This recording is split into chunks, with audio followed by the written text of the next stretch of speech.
Lovely. And this is being recorded. Good. Yeah. Yeah, this so here we are. This is Lilia from here, Scotland, and with me today I have Giovanna, who's been a friend of mine for a while. We've been talking at the festival. I'm very excited to have a very special guest with us today, Vanessa, all the way from New Mexico. But you're in the UK right now, yeah? Yes, yes. I've been here for the last 2 months. And one of the reasons I came was because I was asked to present my findings and the work that I have been doing with long COVID over the last year and a half. So there was a lecture for the Society of Homotoxicology. So, yeah. Ah, so you were invited to come to tell them all about what you've been doing. Right, Yes. so let's start there. Tell me the story about how you became involved and started working with people that have whose health has gone off the COVID cliff. Sure, that's a great way to describe it. Well, I am a homeopath, I'm a herbalist, and I also qualified in Chinese medicine. And I have been actually in study and practicing for over 50 years. And of course, when COVID happened, we were all concerned as practitioners, I know, to support people that were having problems. So it is kind of an interesting story. I'll try and keep it brief. But basically, I was listening to a podcast, and the presenter was speaking about a study that was done by some Italian researchers, and they were looking at the blood, the urine, and the stool of people that tested positive for COVID. And they actually identified um, over 60 different venom, snake venom peptides in their system. And so, as a homeopath, I was like, well, that's odd, and yeah, like rather than going down this whole rabbit hole of, well, where did that come from and blah and all that, my a light went on in my head, and I realized that snake venoms have been used homeopathically since like 1842 or 20, I think anyway, Herring did a proving in 1828 Wow. using snake venom. So I went to my, library of Materia Medicas, and literally 4 hours later, I was down this massive rabbit hole and seeing, as many people know, in homeopathy, we work with what we call the law of similars. Yeah. So, like cures like. And I saw 100% match with what I was seeing in my clinic with patients. And it was matching acute um, and long haul, and also vaccine injury. Okay. So, about a week later, I got a phone message from a patient of mine who lives in Italy, who had had COVID 3 times and had had the jab 3 times. And her exact words were, I think I'm dying. And she was barely able to function. And of course, in Italy at the time, you couldn't you couldn't take public transport, you couldn't function in society there. In some places, people could avoid the vaccine, but she wasn't able to. So so I decided to try out my idea, and I said, well, get your friend to go to the pharmacy. And I prescribed to her nausea trip, which is venom from the king cobra snake. Wow. And, I recommended how many times a day and for how long. And we checked in a week later, and she was recovering. And then I adjusted the potency and so forth. And 3 weeks later, she went on holiday with her girlfriend to Sardinia. And Wow. it took a little bit more time to completely regain her strength, but it was amazing, and it really was literal textbook in terms of the retracing of the 3 episodes of COVID that she had. And the last thing I'll say is that was really interesting was when she got the first jab, she had a nerve pain down her arm, up and down her arm for 3 months. Uh-huh. And she worked with an acupuncturist, and eventually it was alleviated. But after her second dose of the remedy, at that injection site, it became very aggravated. And, it was like her body was expelling that. And so that set me down this path where then I really began to prescribe it. And then I offered a webinar, and then, da da da da da. And a year and a half later, yeah, I well saw Giovanna online doing interviewing a German homeopath, and I just had a really good feeling about her and her work. And so when I knew I was coming to the UK, yeah, I reached out to her and I said, I'm doing this weird stuff with snake venom. And she was been very kind, and yeah, offered to meet with me when I came to Glasgow. So, we're I'm very I don't know that excited is the word, although there is excitement, but the potential to really support a lot of people. From what I've seen now, we've been tracking blood labs, and really being able to document people's recovery. So it really That's has a lot of potential. And that brings hope, because I know people who wish they'd never got the vaccine now. And, I was talking, we'll go on a little bit, Giovanna, to talk about what you've been seeing and what you're going to be doing. But I would like to just first ask you, Vanessa, is the separation between the COVID infection and the COVID vaccination, is it two, are you working with people who have not been vaccinated that have just been affected by the infection, Yes, or both? both. Yeah, we're working with both. And prior to the rollout of the vaccine, we were also using something in homeopathy that's been around for a long time, which is called homeoprophylaxis. and Uh-huh. and vaccines are actually a crude form of homeopathy, right? It's the Uh-huh. same principle in a way, where you're taking a small amount of a substance in order to stimulate the vital force and the immune system, and you're educating it so that if and when it encounters that particular pathogen, it's prepared for it. And so I was working with another amazing homeopath, Kate Birch in the States.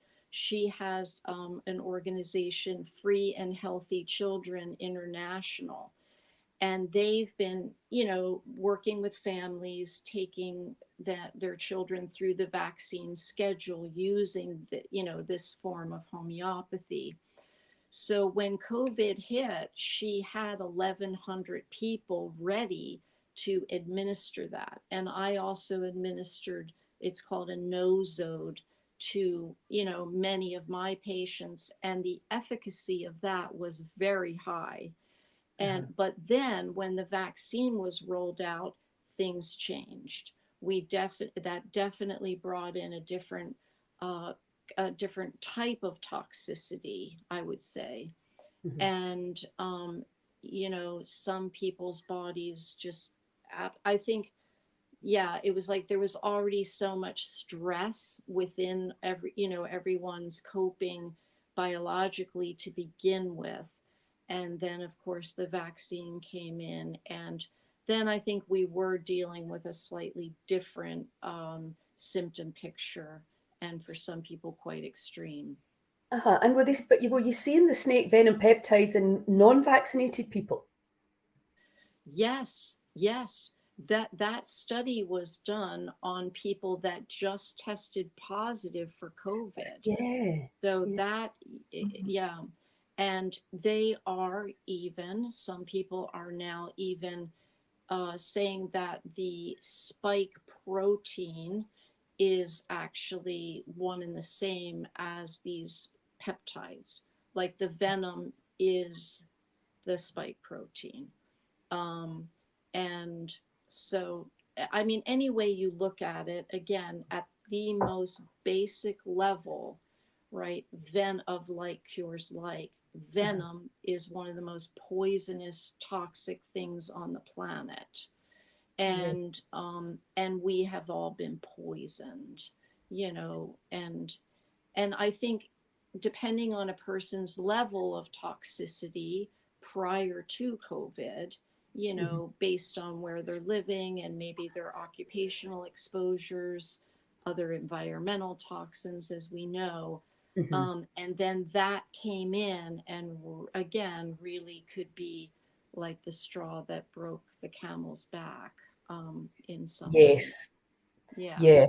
That's Yeah. really interesting because my daughter, she didn't take the vaccine, but she's had what sort of is expressing very light long COVID, and there was a few of us got COVID at the same time. I mean, I never tested, but I'm assuming that's what it was because it was kind of at that time.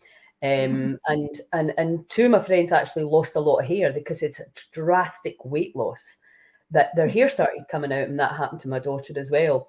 And so, that was again like probably like the straw that broke the camel's back a little bit. And then after that, she got food poisoning, and that really was the thing that kind of set her Yeah. balance off. And very similar symptoms actually to my brother, it was very clear because he collapsed 2 days after he got the vaccine, couldn't see, couldn't hear, Oh couldn't my walk. goodness. It was spasming everywhere. Yeah. So, but now, now that they've both kind of moved on, they still have that, very achy body, foggy brain, chronic fatigue, like fibromyalgia type, chronic fatigue type symptoms that you hear pretty much everybody and their dogs complaining about right now. Yeah. And that, Um, see, that's interesting because from a biological medicine perspective, in the body, we have all this connective tissue, and it's referred to as like the matrix, the mesenchyme, the interstitial space. mhm, And this is the place in our body. It's like the stuff that holds everything together, right? And forms the tendons and ligaments and the fascia. And that matrix is where your red blood cells, all your immune cells, your hormone receptor sites, right? And mhm, your nerves all communicate with each other. And when we have a toxic exposure, in order to protect us, our body will store those toxins in that matrix, mhm. right? Until the liver and the kidneys and the lungs and the colon and the lymph and the skin can take care of it. And so this fibromyalgia is really that buildup of toxins. Absolutely. And so, um, yeah, and I mean, there's a lot more we could say about that, but Yeah, but that's beautifully explained. I think that can, that makes complete sense as to why you're experiencing in these areas where it can be stiff and why it heavy and shifts around, like the Mhm. fibromyalgia. Someone Uh-huh. will wake up one morning and, oh, it's in my shoulder, or oh, it's gone into my knee. Yes. The body will store it, possibly too where there has been previous injury, Mhm. and so it'll deposit it there to protect you, you know Yes. from damaging vital organs in the body. Yeah. Yeah. Yes. So listen, let's bring you in, Giovanna, and how the two of you met from across the Atlantic. So you just got an email kind of out of the blue from Vanessa. Yes, because I didn't know that. Yeah, she had, like she mentioned before, she had seen some of my videos. I have a YouTube channel, and she'd seen an interview that I did with a German homeopath who discovered another very interesting remedy. That's another story. And so I think it was just the kind of chemistry that she thought we could work well together. So she emailed me, and she mentioned the symposium. To be totally honest with you, Vanessa, I didn't at the time look into what exactly you were going to do, but I was kind of really pleased that you wanted to meet up, or you were coming all this way. So of course I was going to meet you, and it's always great to meet with other homeopaths, because to be honest, it doesn't happen that often, I have to say. Yeah. Even like with local homeopaths, we tend to be all kind of, in our little bubble, and I do like to interact and share. And then when I looked at her website, and I saw the uh, experience that she has, and also the width of skills, because I'm also interested in herbalism and traditional Chinese medicine. I like to see the whole holistic spectrum if I can, even though I don't have the same expertise.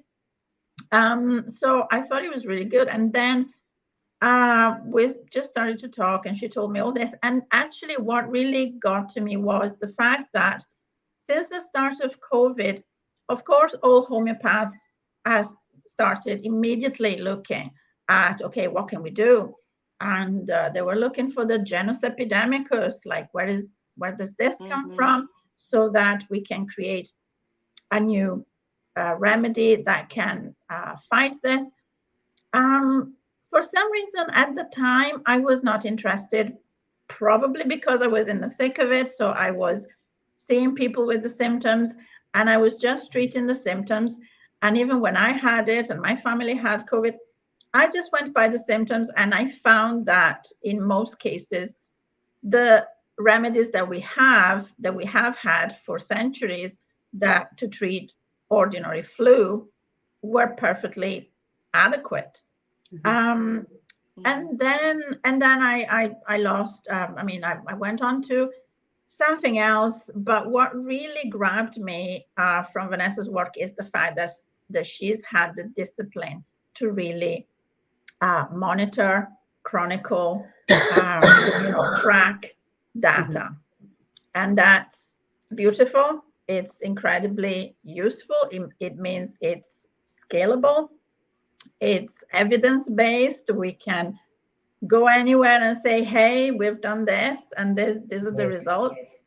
And also I could understand it, which again is not something I take for granted, because I saw a lot of research out there and things, and it just looks so complicated that I thought, I'm already busy with other things. I don't want to get into it.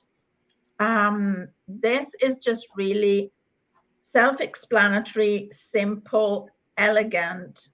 Simple does not mean simplistic. It just means it's simple. Everybody can understand it. Once you see the results, everybody can see it. And that really grabbed me, because I thought, okay, this is something that I can get my teeth into. I can understand, and if I can understand it, everybody can. Absolutely. And as you know, I spend a lot of time trying to help people with protocols that can help them. But it's sometimes if you're not very well, if you're not motivated, it can be really challenging Mm-hmm. to because you don't actually even care. Sometimes if you're in deep apathy, it's just like there's no point. Yeah, So that's yeah, what I love about this study that we're going to do, that what you're going to do, a royal we, that we're going to do. I'm going to help you find the people, because we need at least 25. We want to get proper data. And for that, we have to have a reasonable size control group. But I think no matter how unwell, because I was actually just in hospital visiting one of my friends, and I was telling him about it, and I thought, this is something that he can easily do. You know, you're not asking a lot. You don't have to do it. You don't have to move. You don't have to motivate yourself. So I love the simplicity of it. And we know through John Watt's movement, Bring the Noise, you know, he's got, I think, 700 and counting people that are, you know, very adversely affected by this. So that we need to find something that we can roll out to at least give people a little bit of a foot up the ladder. We're not saying it's going to be the miracle cure-all, Right. but a lot of the time for people, if they can just feel incrementally better, it then means they have the energy to do a bit more research, do a little bit more, you know, take things a little bit further. So Yeah. I love that about this. I love the simplicity. Vanessa. I keep getting really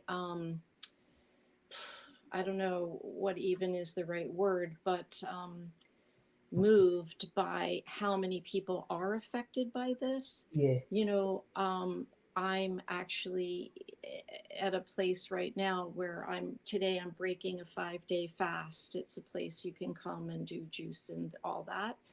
And every single person at the table, and I mean, I'm a clinician. I'm an observer, you know, I just listen. Yeah. I don't try and proselytize or convince people or whatever. But one woman is here, two women are here with rheumatoid arthritis, which flared up since COVID, since having the jab. One woman had a stroke, and then psoriatic arthritis kicked in. And it's everywhere. You cannot go anywhere Absolutely. without encountering it. The morning I was leaving Glasgow, I sat down to have breakfast, and I'm enjoying this lovely meal.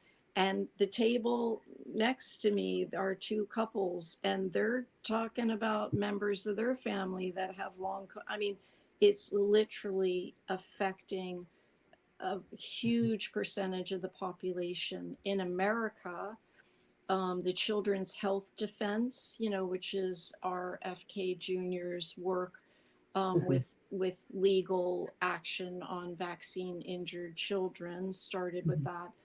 They just came out before I came over here in April with stating that 25% of the American population either knows someone that died from the vaccine or has been injured. That is a quarter of the people.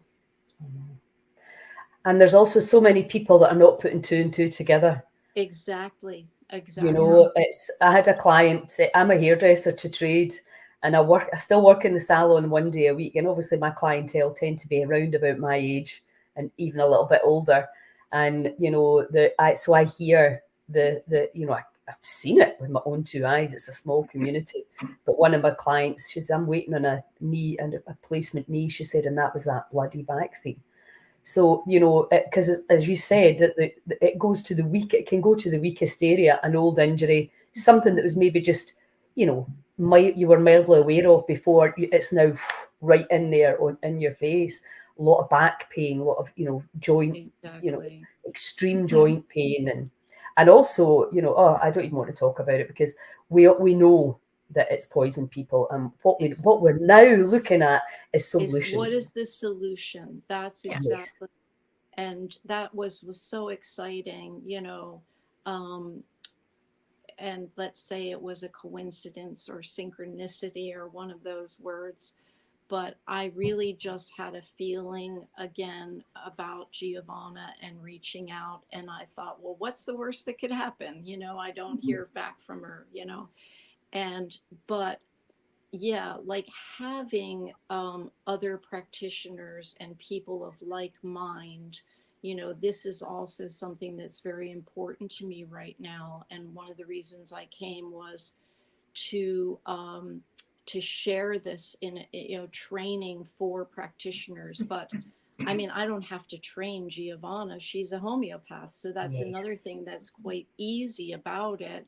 is we share this information with each other. We can all be working with patients wherever we are, and then we can share what we're learning. We can inform each other of the data, Exactly. and it's really important. On Sunday, I'm teaching a workshop down here in Devon. I was invited by actually one of the presenters at that symposium that I came to, and they have a clinic, and we're going to do, a 4-hour class on Sunday to get people going down here as well. So if we can get, yeah, people in different areas, Yes. and then we can, stay in contact. Um, One thing I just wanted to quickly mention was that, of course, what you're saying is absolutely true, like the simplicity of homeopathy. But the more that a person has a basic foundation of health, that is going to position us to have, more, higher a success with the study. I mean, obviously, if a person is on a good diet, and their level of nutrition, and they're Absolutely. avoiding toxins and so forth, that may contribute to better outcome. But that's not, yeah, necessary. So yeah, it really is exciting. I really want to express my gratitude to you, and the work that you're doing there, I think, is really, really important, with Heal Scotland in general.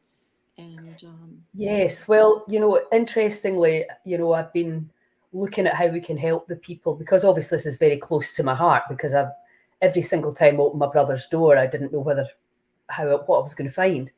So we've lived in that fear, and then you sort of learn to live with it, and then you almost get used to it. So, but I kind of realized, in actual fact, for 30 years, since my best friend's daughter got diagnosed with leukemia, I've been thinking we need to get away from a lot of these toxic treatments. I'm like, I refuse to believe that there's not a kinder way to do it. So, COVID's brought it, as I say, right up here. We cannot ignore it any longer. But, exactly. the Heal Scotland was created because, well, if the drugs and surgery are not an option either that you have or that you want, what do you do then? So we're like, there's so many amazing things. Oh, there's Maggie coming in. Fantastic. Looking forward to starting this.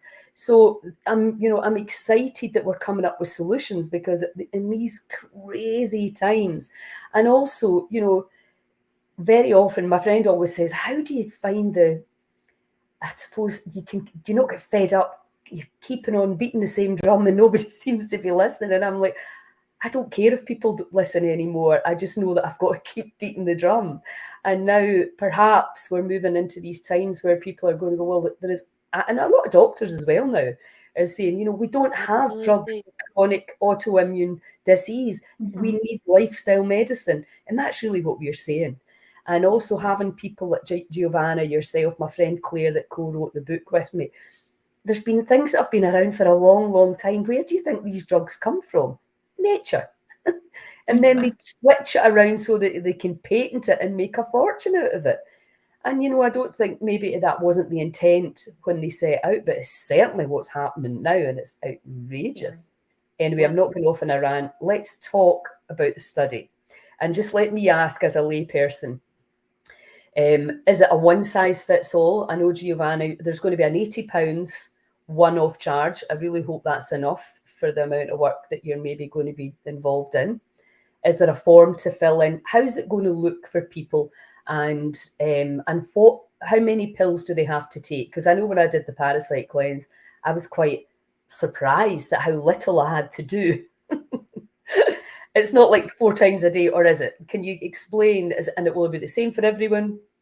Give us an overview. Okay, so because this is every chronic issue, homeopathy treats the individual, not the label, not diagnosis. Mhm. So it's not going to look the same for everybody. Okay. There's going to be, so Vanessa was talking, and Vanessa, please feel free to correct me. No, But you talked about snake remedies. There is a number of different snake remedies, and each remedy has slightly different characteristics in terms of symptoms. So we really need to look at the individual's symptoms and start from that. Right. And we're always, and that's not different for any other condition that we might deal with, because again, homeopathy does not deal with conditions, medical conditions, it heals individuals. So, so we are going to kind of look at a pool of remedy, but then the way, the potency, for example, some people work better with very low potency. So we need to consider how sensitive the person is, how strong their vital force is to begin with. Some people work much better with really high potency. So this is what the consultations, this is what the sessions are for us to determine and to assess. So there'll be one initial consultation where you'll identify, the basic structure that we've discussed so far is that Giovanna will do an intake. I have already a survey, which people, it's, a Google Doc that people just go tick, tick, tick, and they, fill that out for us. Can you mail that to me? Yeah, and we're going to run that for, we feel like 3 months will be, we want people to commit to a 3-month period. And there'll be an initial intake where the remedy will be determined and prescribed and how often. Generally, standard with homeopathy is that, depending on the size of the medication, it's say 2 to 4 of the pellets are dissolved under your tongue. And you do that 15 to 30 minutes away from food or drink. And then it'll be determined, like the lower potencies we tend to take more frequently, the higher potencies are less frequent. And then every like bi-monthly you'll have a check-in. And so these are things that we want people to agree to, to following through with us. And then so that you would have a 15-minute check-in 2 weeks after your initial, intake and getting going, and then 2 weeks throughout. And then we'll have like a closing sort of consultation, at the end of the 3-month period. So then the person will retake that same survey, for us, because that's what I did, was charting, basic, like how's your energy level, how's your sleep, and then very specific symptoms. And that will help us to simplify the data collection as well. I don't think with this, I am working with some oncologists in America, because we have all these turbo cancers as well that seem to be connected. With those patients, we are doing blood labs and we are charting different markers. But in this case, we just want to keep it, I think, pretty simple. And and then I've been working primarily with 5 basic snake venom remedies. Those are the ones that I'm seeing are coming up the most. So that's so that's brilliant. So there'll be the survey. So people that are listening to this and people that we connect and I send this to that have had major health issues, and they feel that the COVID infection and or the vaccine or both, whatever. So it's not just for the vaccine injured. It's for people that have been, whose health is tanked since this all started. Right, fantastic. And people that maybe are vaccine regret, they're wishing they hadn't got it.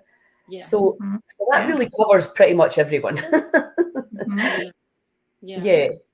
So all they Because have to do is what? So is it best? Are we just get you straight to you, Giovanna? Is that the easiest way to do Yeah, it? so for here, yeah, so I'm kind of the reference point. So Tell me your email address. I'm just going to pop it in the box right now. yeah, so it's info@homeopathyheal.co.uk. Homeopathy heal. Yeah, without the S, .co.uk.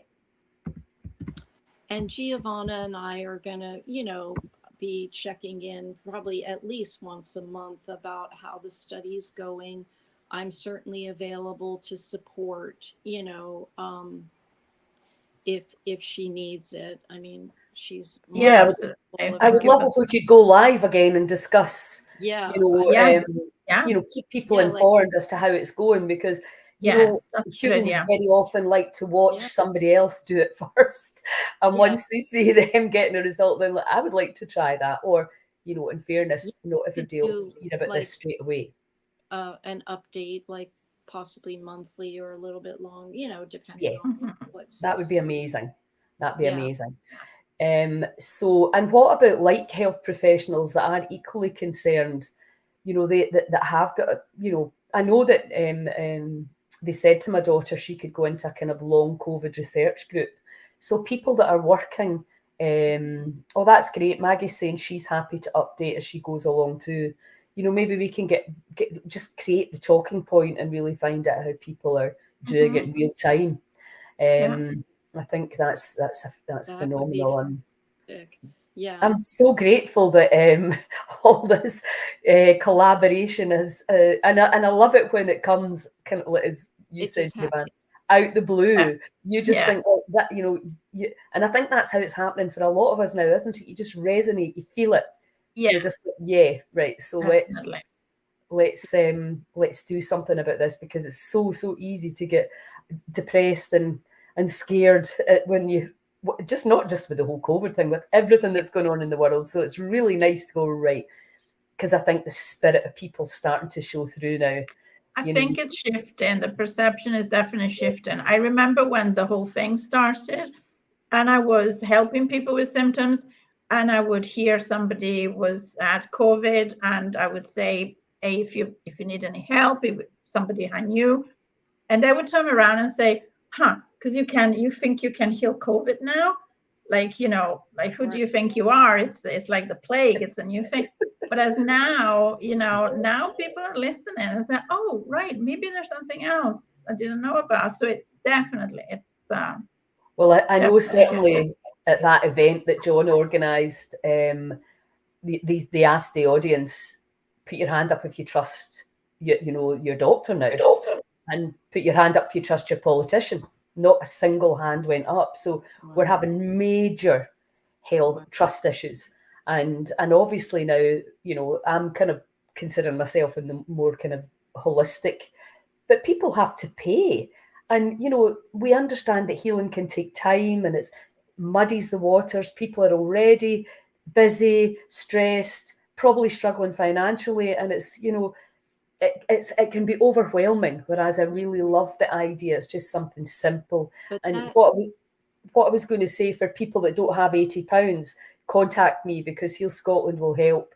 If you want to actively be a part of training how to get better again, then please, and £80 thank is you. out Yeah. with your reach right now. We But will that help you. that's the beauty of homeopathy. If you look at where worldwide homeopathy is utilized the most, it's primarily in third world countries, like South America and India, Wow. and in countries where the pharmaceutical industry unfortunately has co-opted the medical system. Mhm. They they would prefer that homeopathy would go away. Why? Because it's cheap, it's not expensive, and we can, and of course, there's, yeah, our time and our expertise and all that, but clearly the motivation is, is to help people. Yeah. And if people are interested also, On my website, um, I have, it's sort of like, it's sort of a wall of protection, if you will, but it's if someone becomes a member of the Self Heal Center, which is about the equivalent of 15 pounds, it's like 20 US dollars, but that gives people access to, I have, an area there which is on venom medicine, and everything that I've come across, like research information, there's videos, there's testimonials, there's articles, there's a free webinar replay that I did when all this began. And if there are other homeopaths that want to join us in this work, I was um, just going to say that. yeah, I Because have, I've got a friend who's a homeopath that I've been saying I'll need to introduce to Giovanna. I'm sure, anybody, like somebody's just joined. Suzanne, where can I sign up for this study? I've put the email address info@homeopathyheal.co.uk, Suzanne, and that'll get you in touch with Giovanna and she can take it from there. And yeah, it's so, and anybody listening, if you know homeopaths, please send them this video. please And do. then if it resonates, then we can really make some noise about this, and we can get our own data, because we know the government aren't going to do it. Big Pharma are not going to do it. This is going to have to be about people going, right, okay, where are we at now, and where can we go from here? Because we can't go back. We can only look forward, and that's so. Thank you so much, ladies, for all the work that you're doing. I hugely appreciate it. My brother will be going on it. He doesn't quite know that yet, but I'll tell him, and I'll send this to my daughter as well, because she may well be interested, because she's been in a a hormone balance and anti-inflammatory diet, and she's doing a lot of great things. Mm-hmm. And she's slowly, that there's improvements. But yeah, I mean, I think something like this is, to me, it's a bit of a no-brainer, really. But then I like to try everything. Yeah. And I feel like, well, Giovanna, we're going to put together just some guidelines, which also we'll send out to people of, general things that we're recommending, to enhance the effectiveness of the study. And yeah, I'm again so grateful to Giovanna for meeting with me, almost a month ago. And immediately this light bulb went on. She's like, I'm going to speak to Lilia, and now here we are. And Yes. And yeah, it really means a lot to be Yeah, able. I couldn't believe the timing of it, actually, when she messaged me. Wow. Yeah. And I'm like, oh my God, fantastic. Yeah, and I've got a couple of GP friends that are really into the lifestyle medicine that may well be interested. I don't know how it stands. I don't know but they can certainly send the video if they feel that it could help their clients, patients, whatever you call them nowadays. So listen, thank you so much. We'll share this around. People will be emailing you, Giovanna. And thank you, Vanessa, for working this out and getting this out to people. Truly divine in nature, I would say. Divine intervention. And it's lovely to meet you. And if you're back in Scotland, let me know. I would love to meet you in person and give you a big. Yeah, I will be actually. Yeah, next year. I mean, quickly, the school of the College of Homeopathy in Manchester, I met with them last weekend, and they're very interested in having me come next spring and do like a continuing education for their graduates. And by then, we're going to have even more data. Yes. And so I will be back next year. Awesome. Yeah, because Giovanna, I'm setting up a pop-up healing centre in Skye in the Hebridean Inn Hotel. My friend has said, why don't you? He closes in the winter. So we're turning it into a healing centre, and Giovanna's coming up and running a retreat there, as a few other healers are. So, I'm thinking, and I'd already said to John, let's get a few places for people who have really, been let down, because I mean, apart from all the symptoms and the poison, there was the gaslighting, we'll put you in antidepressants because clearly you're mad. All your tests are clear. There's nothing wrong with you. you know, even the denial, even when my brother was gobsmacking. And I don't think people realise how much worse that makes people that are already sick feel. You know, they're not heard, they're not listened to, they're made out to be that there's something wrong with them. It's, you know, you know, it's your lifestyle. Really? So I think, you and I can talk about that, Giovanna, as well. Okay, guys. Well, listen, thanks a million and have a wonderful weekend. And yes, to be continued. Yes, all the best. Yeah. Thank you so much.